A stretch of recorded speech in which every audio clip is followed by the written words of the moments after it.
What's going on, guys? Another knife I want to talk about today and review for you. We're looking at a K-Bar collaboration knife. This is a K-Bar / Mil-Spec monkey. Very, very cool knife. This is the MSM-001. Of course, MSM stands for Mil-Spec monkey. You can see the logo there and on the box. And this is a limited knife. You can get these directly from his website, which I'll put a link in the description box so you guys can check it out if you want. I actually got this from Mil-Spec Monkey himself over at SHOT Show, and I had the pleasure of meeting him. Very, very cool dude. And he came up with a really interesting knife design. And basically the idea behind this is a no frills combat knife. Super thick, super robust, big ass Tanto. That's kind of how it was pitched. So first I want to show you real quick what you get with it, and of course we'll talk about the knife and everything else. So it comes in this box, got the Mil-Spec logo on the front. That's the exact number or reference, I guess, for the model, but as far as I know it online, it's known as the MSM-001. Okay, a little shot on the side. So the artwork on the box is pretty nice. If you're happening to give it to a knife nut for a present, it's pretty cool. For collectors anyway, because this does have collectible value since it is a limited edition K-Bar for all intent purposes. Comes just, the knife inside some bubble wrap. And what's really interesting, which I liked about this, is it came with 2 Malice clips for mounting, as well as the Torx driver that you need. And the hardware here, there's also a little nylon loop if you want to attach this to some PALS webbing. So really interesting. Obviously, Mil-Spec Monkey being a gear junkie as he is, he considered the user and how they're going to be mounting this to their gear. So, thumbs up for the accessories. People love accessories, especially when they come free with the knife. So let's take a look at this knife. Here it is in the sheath. What's interesting is I really like the sheath. It's not Kydex. It's just a, some kind of a polymer.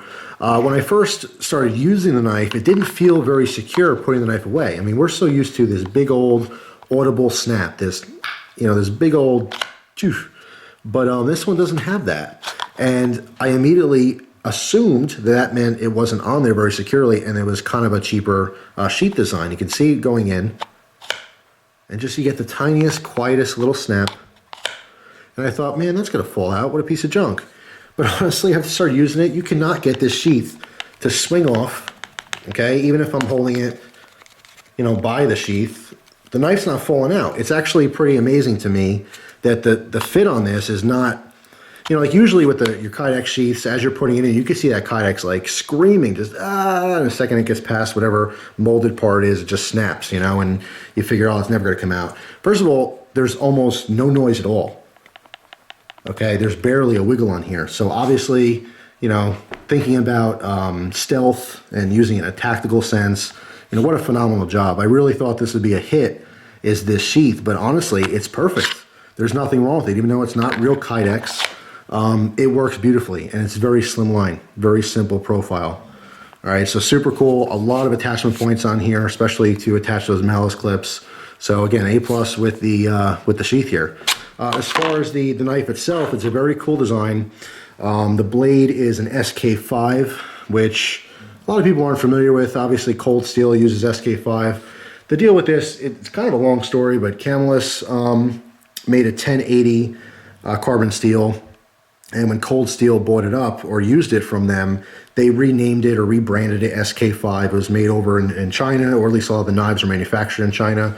So basically, to make a long story short, SK5, for all intents and purposes, is 1080 high carbon steel, which most of you out there probably wouldn't know the difference. If you use 1095, it's very, very similar. So that's how you can kind of consider the usability of this blade. Consider it about a 1095 carbon steel blade. Obviously, being carbon steel, it is fully coated on here. The coating is held up very nicely. Just like semi-moderate use on this, I beat the hell out of it doing batoning, but that's pretty much all I did with this knife. This knife is kind of marketed as a tactical knife, something to save your life, in a combat situation. However, it was also designed to be extremely robust, having it's over a 6 millimeter thick blade. That's incredible. Now, what's really difficult is having something that thick come out to a nice sharp edge, especially with a kind of a shallow grind here, but they did a good job. It's razor sharp. This is not something, it doesn't have the heft, even though it's heavier, it doesn't have the length to really baton freehand like this, but obviously if you're batoning through a smaller diameter log, it works beautifully, and that's how I used it. Kind of chopped on some wood a little bit and beat it up.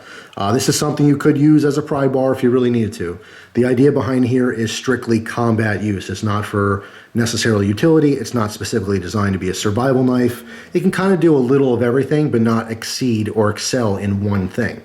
So kind of interesting in that respect. It is heavier, which I think would be a downside, especially for a soldier. Weight would be a huge consideration. This comes in at 8.2 ounces. For 8.2 ounces, I think that most soldiers or someone who really, really needed a tactical defensive knife, that you would go with more of a length, more reach for that purpose. However, what you lose in the shorter length, you gain in rigidity, because it's just so damn thick and heavy and robust. I really like the guard on here, how it sweeps down, and also the extreme thumb ramp on here with the very usable jimping. That's very cool. There's also jimping up here. I'm assuming it's for choking up a little bit. Not so comfortable with that point there. I'm not sure the exact application for that, except for maybe using this for, scraping something or whatever. It looks pretty badass though. I like it, and I have to say, in a standard grip or reverse grip, it's extremely comfortable. There's also jimping on the back here, okay, which you can use your thumb if you're stabbing, or of course, in a defensive situation, let's say you go in for a slash or something, and maybe now the knife's tilted back, you can of course bash someone in the face, and that knurling, or, well, not knurling, it's not a flashlight or anything, it's just some cross cuts in there. So just an aggressive jimping would be good for, let's say, strikes on someone's body.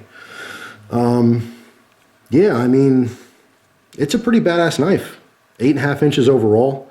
I love it. I would love to see this version thinned out. I would love to see half the stock, maybe even like a 4mm wide blade, or excuse me, thick blade, and twice the length. Be about the same weight. Nice wrap on here. Again, the idea of no frills, also keeping the price down on this. It is a chunky wrap, which fits your hand very nicely. If you like thin profile knives, of course, is not the one for you. Having a thick blade or thick stock in general, and then doing a thick wrap on it, it makes for a chunky, basically a chunky, stubby little knife. So overall, I mean, I really like the knife. I think it's a very cool design. Unfortunately, it falls a little short in every category. It's not like a specific combat knife or a specific survival knife or a specific everyday carry knife or utility blade. It's kind of a little of everything, which could be good or bad depending on what your needs are in a knife. But I can tell you, if you're a K-Bar fan or a K-Bar collector or a knife collector in general, for 55 bucks, I mean, it's a really, really cool blade to have in your collection, and it's something not a lot of people are going to have. It is a limited run. So just really, really interesting. I think it's pretty cool. It wouldn't be my go-to blade for any of those categories, but it definitely is something that I'm proud to have in my collection. And of course, showing support for Mil-Spec Monkey, which is an awesome YouTuber. I've been subscribed to this channel forever. So thanks for watching. Hope you guys enjoyed the video. Check out the website, Mil-Spec Monkey. His website is pretty badass anyway for all kinds of stuff. Obviously, he's known for his gear and patches and stuff, but he did some awesome work with in collaboration with Maxpedition in the past too. Came out with some really cool gear. But anyway, want to do a video real quick on the MSM-001 from K-Bar. Very, very interesting knife. Hope you guys enjoyed the review. If you happen to own one of these knives, I'd love to hear your personal opinions down below. So would the viewers. So be sure to chime in. Hope you guys have an awesome day, and I will see you soon. Take care.